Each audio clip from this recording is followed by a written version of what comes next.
Hello, people. I'm the Real Comic Book Gamer, and I just got out of the theater from seeing Suicide Squad. So, this is my non-spoiler review, so you don't have to worry about spoilers or anything like that. I'm not going to be spoiling anything in the movie, so yeah, let's get into it. Prior to seeing this movie, I'd called in videos a while back saying that this was going to be the first really great DC movie as far as everyone goes, because as you guys know, Man of Steel is my favorite superhero movie of all time. I love it. I think it's great.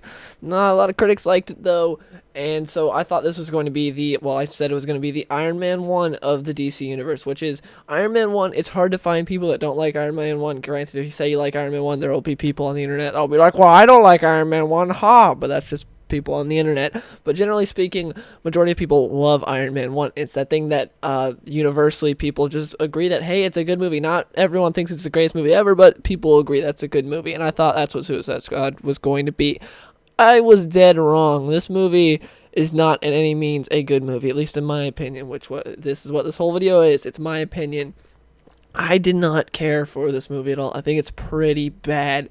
The beginning of this movie is good, though. The first act, up until the first fight scene, it's good. It's all set up, but it's good. It's introducing you to the characters, showing you what's going on, and it's great. They do a great job with what's going on. I'm very interested. I can't wait for stuff to happen. I'm like, okay, this is pretty good. And then the first fight scene happens, and it's all downhill from there. Because the fight scenes in this movie are so generic and bland and filler, it's just boring. You don't care about anything. It's just because they're fighting basically like you've seen in the trailers, these just lifeless zombie type characters that there's nothing interesting about it. It's like, oh, they're shooting the zombies. That's pretty cool. And there's nothing actually there. Like no one cares. It's like, yeah, no, they're fighting the zombies. They're shooting them real good. Yeah, it's so cool. Also, the squad doesn't make sense a whole lot because they're saying that the purpose of this squad is what if Superman was evil? What if the next Superman is bad? What if the next big powerful guy is bad? We needed a squad that can take care of him. So it makes sense to have like Deadshot, a guy who never misses. That could be very valuable. Like if you have a weakness like Kryptonite, like Superman had, and you could put it in a bullet, and you have a guy that never misses. That is very powerful. That's helpful. You got Killer Croc, guy that's very hard to hurt and super strong. That's a good guy to have. Enchantress, magic. She can do tons of different stuff. That's a good person to have. But have Captain Boomerang, a guy that can throw boomerangs real good and robs banks. That doesn't make a whole lot of sense. Harley Quinn, a crazy girl with a baseball bat. How's that gonna, go against the next Superman? That doesn't really add up that much. Then you got Slipknot, a guy who can climb buildings real well. That's like how he's introduced, the fact that he can like climb anywhere, and it doesn't really add up. And then you got Katana. Oh, her sword traps people, traps their souls. Ooh, but on the surface, actually, she's just a chick with a sword. So how's that gonna do anything against the next Superman? It doesn't really make sense. So they don't really do a good setup with that. But I could get past that if the movie was good. I'd be like, that doesn't make sense, but whatever. But since the rest of the movie's so bad, you just focus in on everything. So here's the basic plot without spoiling anything. They set up the Suicide Squad because, like you saw in the trailers, they're like, hey, what if the next Superman's bad? Well, let's set up a squad to stop that. And then some bad guy shows up, and it's like, ooh, this guy's real special, and he's bad. We need to go stop him. And this bad guy wants to take over the world. And so they go fight their way to try and stop him, and that's the plot without spoiling anything. Yeah, it's as boring as it sounds. It's very generic, and just the villain choice, I'm not going to spoil who it is, but the villain choice was very odd and stupid to me, because to me what was very intriguing about Suicide Squad is the fact that it was the opportunity to pull a Deadpool and do a self-contained story, and the fact that it doesn't have to be worldwide, because the villain wants world domination, to where it could have been a contained thing that happened. Instead, it's just, oh, world domination, this is going to spread throughout the entire world. And it's like, okay, why isn't like Flash, Wonder Woman, Batman showing up? Why aren't these people showing up? Why is just the Suicide Squad here? This doesn't make a whole lot of sense. When you have a world with all these other characters, why is just the Suicide Squad showing up? Because if it was a contained stories, which you could very well do, considering you don't have the most incredibly powerful people in the Suicide Squad, you could do a contained story. Like you can make Joker the main villain. That would have been cool. They could have just made a live-action version of Assault on Arkham, and I would have been fine with that. That movie's great. Make a live-action version of that. I don't think anyone would complain. I think everyone would be like, hey, that's pretty good. But instead, we got this, and it's just, it felt sort of like a video game at the end, too. That's what we were talking about when me and friends when we got out of the theater, is the fact that it felt a lot like a video game at the end, because it's like, oh, there's the boss, y'all gotta go take him down. And so the ending fight's really stupid as well, when they fight the main baddie at the end.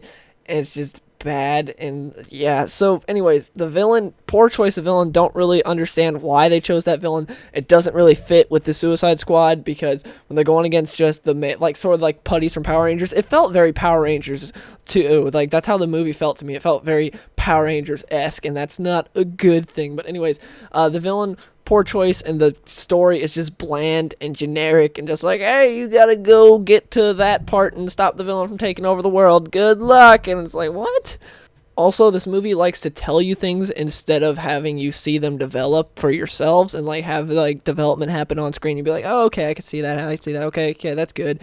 But instead, it just tells you. It's like, hey, these people are in love. Hey, this person's bad. Hey, these people are friends now. And it's kind of like, why do that? Why not just, flesh it out? But it's like, we got a 2-hour running time, so we got so many characters, a 2-hour running time. We gotta speed it up. And yeah, it doesn't really fit so well. But anyways, let's get into the characters now. Talk about them. So first thing I want to say about the characters is the actors. None of them did a bad job. They all did a pretty good job. Like, there was no bad performances, in my opinion. I thought the performances were all pretty good. Some did better than others, but nothing that I was like, oh, that acting, nothing like cringy acting or anything like that. Acting was all pretty good. So yes, first let's talk about the main characters, which are Deadshot and Harley Quinn. They are the main two. Deadshot is a little too Will Smithy for my taste, which is what I was afraid of when they cast Will Smith, because you don't cast Will Smith to play Floyd Lawton.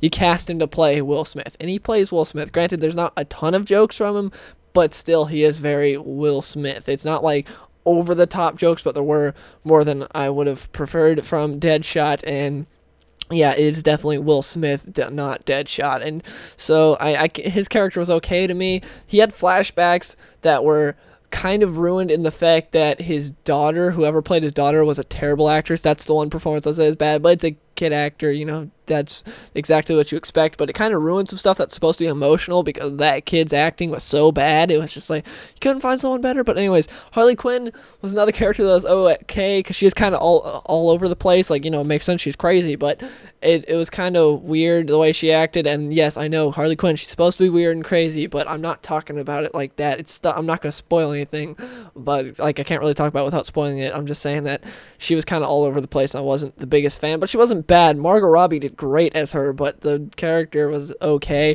Captain Boomerang, my favorite character in this entire movie. Captain Boomerang, not in it a whole lot, but he is great when he's in it. He's hilarious, and he's just awesome. Jai Courtney did a great job. I loved Captain Boomerang. Slipknot, you all guessed what happened to him from the first trailer, so he's not in it that much. El Diablo is okay. Not a whole lot of characters get a bunch of screen time anyways, but El Diablo's okay. I didn't care for his character. Like, I didn't like El Diablo at all, but I wasn't like, oh, this character sucks. It's just like, whatever, is indifferent. That's how I felt about most of the squad. Same with Katana. This is like, okay, why are you here? You swing a sword real good. Whatever. Why do they need you? Katana is just, nah. And I didn't care for Katana's design. I'm still not a fan of her design. Rick Flag, I liked up until like the third act, and then he just got to a point where I didn't really like him. But up until then, when he's like the leader of the squad and stuff, it's pretty cool. I like Rick Flag, and then it just kind of went down from him. Joel Kinnaman, I think is his name. He did a good job. Killer Croc, you couldn't really understand what he was saying. And again, he's another character that's not in it a whole lot. He's okay. I don't really care for him. I'm done, nothing against him, not for him either. Amanda Waller, great job. The actress for her did fantastic. She is Amanda Waller. I love her as Amanda Waller. Amanda Waller was perfect portrayal to me in this movie, exactly how Amanda Waller should be. And yeah, she just nailed it. Definitely one of my favorite characters in the movie. Enchantress was... I didn't like Enchantress like at all. Just not a fan of Enchantress. So yeah, that's part of the problem with the movie, is the fact that when the characters aren't really interesting, when they do that with the characters to where you just don't really care about them, and again, not a whole lot of them get screen time. For the most part, though, it is a Deadshot Harley Quinn movie, with, I'd say, Rick Flag coming in at sort of like the third spot. But anyways, now let's talk about Joker, because he's what a lot of people are looking forward to, and myself included, because Jared Leto, I was so excited. And the Joker's not in this movie a whole lot. When he is in it, he's interesting. I'm not gonna say good or bad because there's not near enough, but he is interesting and he did do some stuff I liked, but I really want more of him. This just gets me so much more excited for the solo Batman movie because we honestly don't get near enough Jared Leto to see if he's, oh, is he the best Joker ever? Is the worst Joker ever? You can't tell. Like, I'm really excited to see what he does because I think he has the potential to be the best Joker ever. But from this movie, it's like, I don't know. It's hard to say. But I will say there were some parts that were pretty good with him, but nothing like amazing. He didn't have an amazing, fantastic scene that you can point to, like Zod's final speech in Man of Steel. He doesn't have a scene like that. And Batman's cameo in the movie is pretty cool. He's awesome. Ben Affleck is Batman and should always be Batman now. I know everyone was like, I'm freaked out when he first got casted, but he's done fantastic in Batman v Superman. He did fantastic in this. And yeah, just Batman for the 2 minutes he's in it, he is great. And yeah, so overall, did not like this movie. I think I like it less than Batman v Superman. I know that's saying something because I did not like Batman v Superman. But let me say this about Batman v Superman. Batman v Superman is an awful movie with some great moments. That Batman fight scene in the warehouse was amazing. But in this, there's nothing like there's no oh, well, it's a crap movie with some great moments. No, there's none of that. The first part of the movie up until the first fight scene's good. After that, it's all downhill and it's just terrible. It's just, there's nothing special about this movie. So yeah, guys, please let me know in the comments below, what did you think of the movie? Do you agree with me? Do you disagree with me? Do you fall somewhere towards the middle of, it's just okay, it's not that bad, it's not that good? Please let me know in the comments below. I want to know your guys' thoughts on this movie, and I'll see you guys in the next one.